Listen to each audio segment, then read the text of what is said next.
Even though it's synonymous with the game now, the D&D Alignment Chart as we know it hasn't always been part of the game.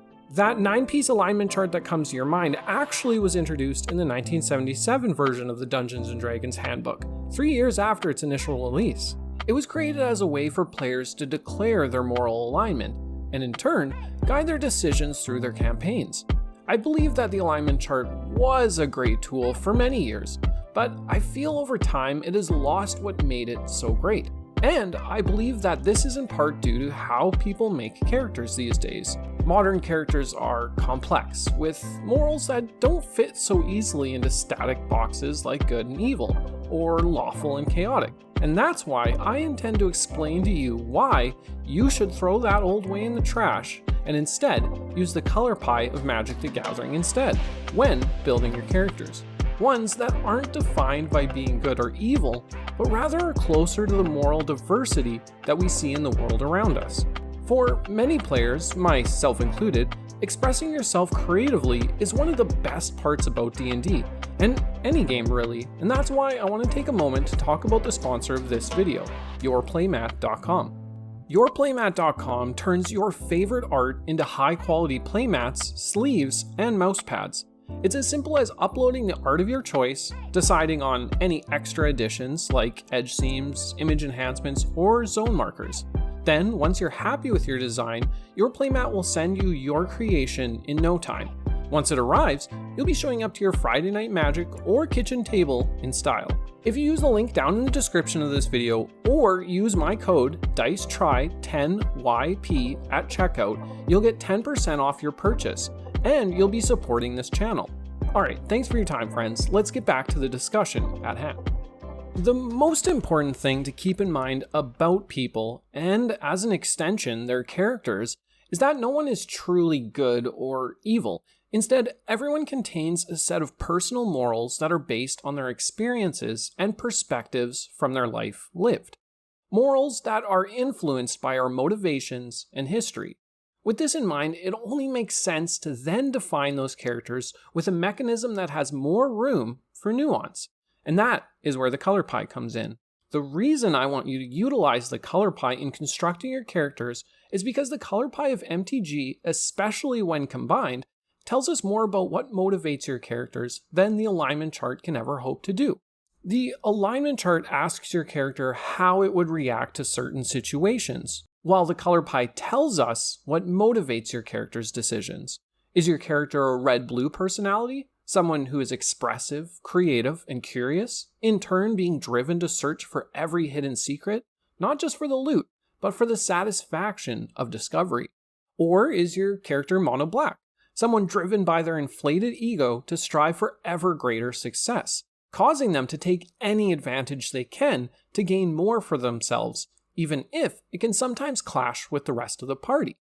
Even with these limited examples, you begin to see that the color pie shapes a personality instead of defining its morality, which I believe is a stronger way of expressing your character, not just in your own head, but for the rest of the table. I have seen many attempts to make one-to-one comparisons of the color pie and the alignment chart, but in my mind this can never really work.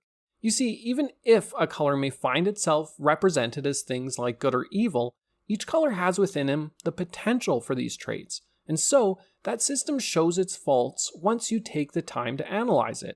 Sure, colors like white would be lawful and colors like red would be chaotic, but it begins to fall apart when you realize that white isn't inherently good, or that neutrality can be expressed by either green or blue.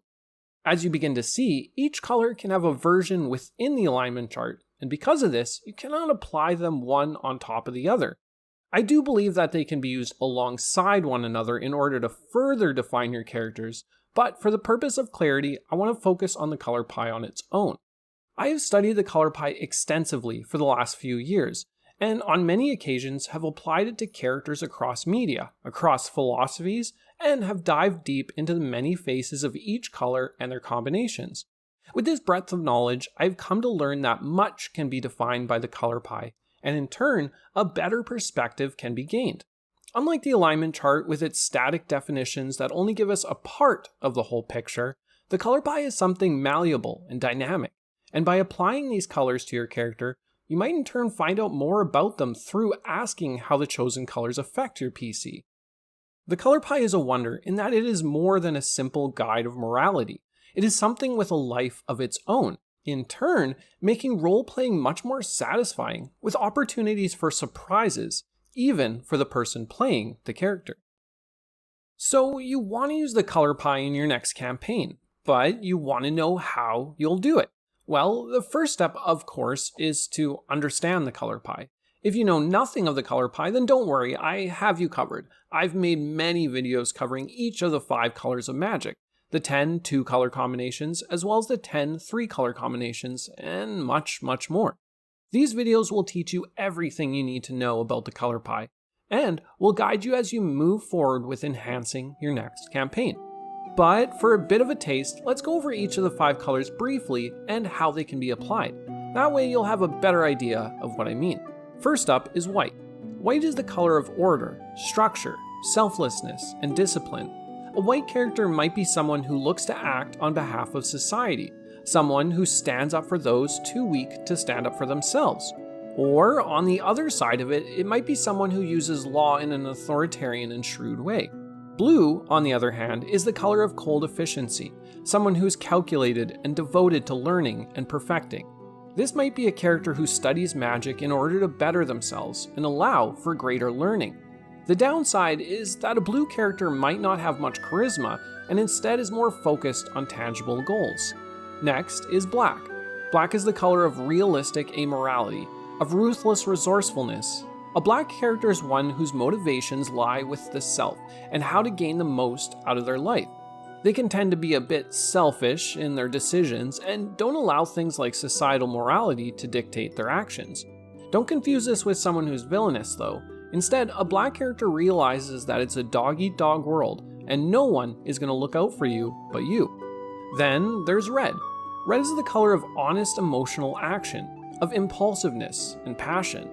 A red character might be one who tends to act before they think, getting themselves into trouble sometimes, and yet is someone who's trustworthy because they wear their heart on their sleeve. Finally, we have green. Green is the color of harmony and destiny, someone who sees the bigger picture and their place within it.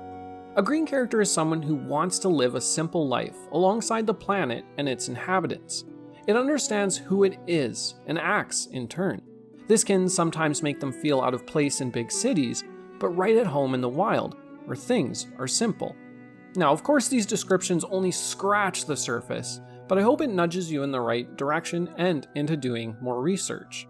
Now that you have a bit of an idea, I'm sure you want to begin, but how exactly will you work the Color Pie into your games? Well, I think there are 2 approaches.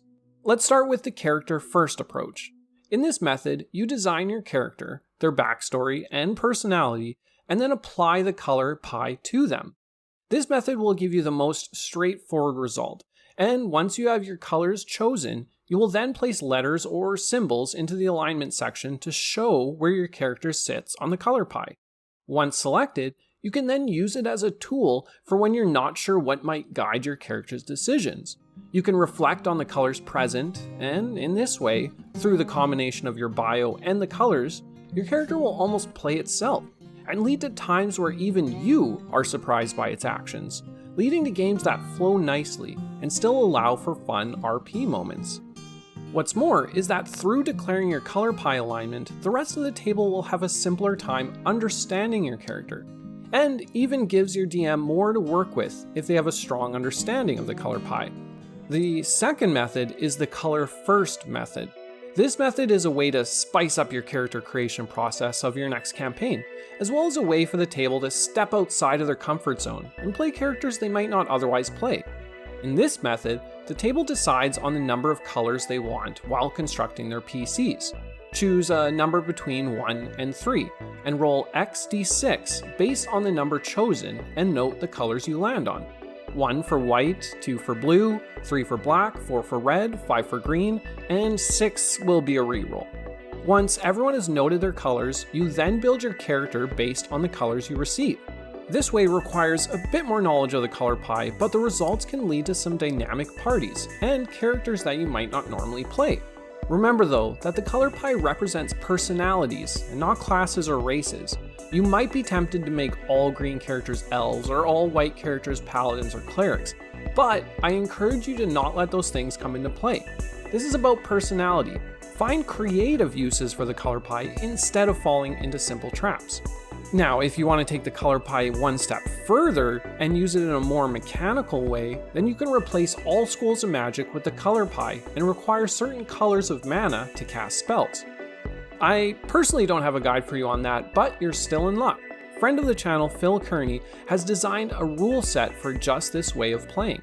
If you want to check that out and support his work, I'll have a link in the description for that.